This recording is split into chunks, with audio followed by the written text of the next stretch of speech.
হরে কৃষ্ণ। সবাই কেমন আছেন? আশা করি সবাই অনেক অনেক ভালো আছেন। আমিও আপনাদের দোয়া আশীর্বাদে ভালো আছি। আমি চাই সবসময় আমাদের জন্য আপনারা এভাবে দোয়া আশীর্বাদ করবেন। তো চলে গেছিলাম নামযজ্ঞ শুনতে। এটা হচ্ছে কৃষ্ণর মোড়, বানরগাতি মেটোপোল কৃষ্ণর মোড়। তো আমি প্রতি বছরই যাই, প্রতি বছর বলতে এই 4 বছর আমি বরাবরই ওখানে যাচ্ছি। আর যে 2-3 দিন প্রসাদ ওখানে দেয়, আমি প্রসাদ গ্রহণ করি। কথা প্রসাদ বলতেই আমার অনেক বেশি পছন্দের, সেটা যাই হোক না কেন আমি খেয়ে আসি প্রসাদ, আবার বাসায় নিয়েও আসি।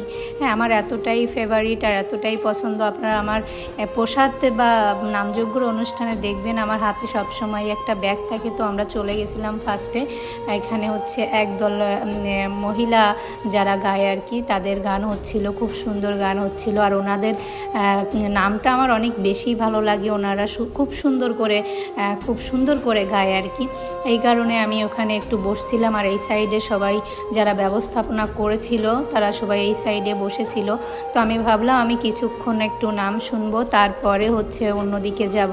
তো এখানে আমি একটু বসছিলাম, বসে নিয়ে আমার অনেক ভালো লাগতেছিল। দেখেন কি সুন্দর নেচে নেচে গায়।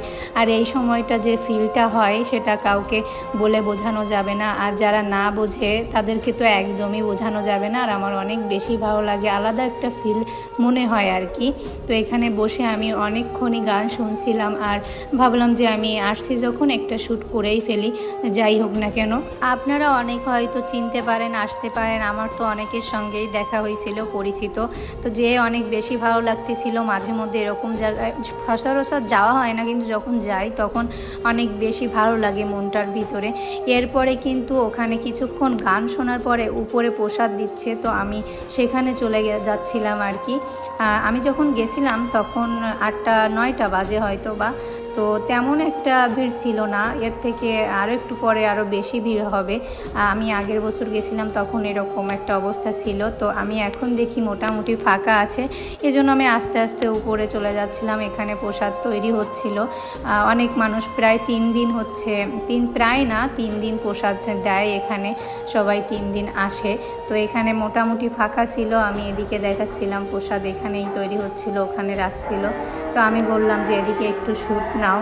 এখানে অনেক পরিচিত মানুষ আমাদের ছিল, অনেক আগে থেকে জানাশোনা বা চেনা জানা। তো এই কারণে অনেকেই আমাদেরকে চেনে বা আমরাও অনেককে চিনি। ওই রকমভাবে সম্পর্ক না, তারপরেও অনেককে চিনি ফেসে।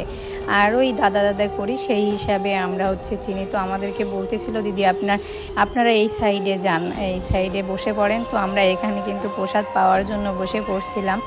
তো আজকের প্রসাদ ছিল হচ্ছে খিচুড়ি, আর দ্বিতীয় দিনের প্রসাদ ছিল অন্ন, সয়াবিনের তরকারি, সয়াবিন আলু, আর পায়েস ছিল, টক ছিল। খাওয়া শেষে এখানে হাত ধুয়ে যার যার প্লেট সাথে করে নিয়ে এনে এখানে হাত ধুয়ে আমি চলে যাচ্ছি আবার নিচেই। আমি বাটিতে অল্প একটু নিয়ে নিয়েছিলাম। আমি চেয়ে নিয়ে এসি সব জায়গা থেকে, প্রসাদ আমার চাইতে খারাপ লাগে না। আমি বাটি সঙ্গে করে নিয়ে যাই, আবার বাটিতে নিয়ে এসে প্রসাদ চাইতে একদমই লজ্জা লাগে না। তো আমি এখান থেকে বেরিয়ে চলে যাব আর কি, দেরি করব না। বাজার হচ্ছে সাইডে, সেটাও একটু আপনাদেরকে দেখাবো। গেটটা সাজাইছিল খুব সুন্দর করে, আর ভিতরে লোকজন ছিল। তো আর এরকম একটা পরিবেশ সচরাচর সব জায়গায় আপনি পাবেন না। তো আমি ভাবলাম একটু বাজারে যাই, বাজারে কি উঠছে, রাস্তার সাইডেই বাজারগুলো উঠছে। তো খুব বেশি না আবার খুব কম না। আমি সেখান থেকে টিপের পাতা নিয়েছিলাম 4-5টা, আর হচ্ছে তেমন কিছু পাচ্ছিলাম না, এজন্য আমি আর কিছু নেইনি। তো ভাবলাম এদিকে একটু যাই। তো এখানে আমি দেখি কেক বিক্রি করতেছে। তো এখান থেকে ভাবলাম আমি একটা কেক নিয়ে আমি জিজ্ঞেস করলাম দাম কত। তো উনি বললো 20 টাকা। তো 20 টাকা নাকি 10 টাকা আমার ঠিক খেয়াল নেই, এটা তো আগের ভিডিও। তো আমি এর জন্য একটা কেক নিয়ে নিলাম। আমার শিওর মনে নাই কয় টাকা দিয়ে আমি কিনছিলাম।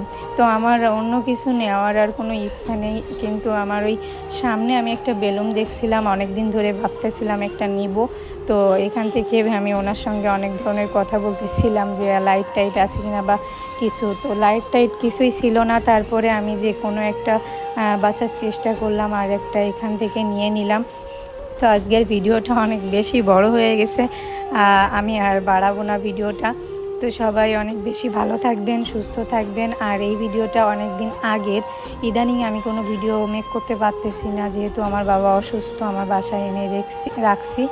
আর হচ্ছে সবাই একটু আমার বাবার জন্য দোয়া আশীর্বাদ করবেন, যেন দ্রুত সে সুস্থ হয়ে যায়, আমি ভালো ট্রিটমেন্ট তাকে দিতে পারি। আর ইচ্ছা আছে যে দেশের বাইরে নিয়ে যাওয়ার, তো একটু সুস্থ না হলে হচ্ছে দেশের বাইরে যেতে পারতেছি না, এই কারণে লেট হচ্ছে। আর এখন যে অনেক ধরনের প্রবলেম হচ্ছে, অনেক রকম। তো একটু সুস্থ হওয়ার পরে ইচ্ছা আছে তাকে নিয়ে বাইরে যাওয়ার। মনে নাই বেলুনটা জানি কত নিয়েছিল, 50 টাকা নাকি, হ্যাঁ 50 টাকা নিয়েছিল। তো সামনে একটা ফেটেও গেছিলো, আমি একটা নিয়ে ভাবলাম যাই হোক, অনেক দিন কেনার একটা ইচ্ছা ছিল। তো সবাই অনেক বেশি ভালো থাকবেন, সুস্থ থাকবেন। আমি আগেও বলেছি, সবাই আমাদের জন্য দোয়া আশীর্বাদ করবেন।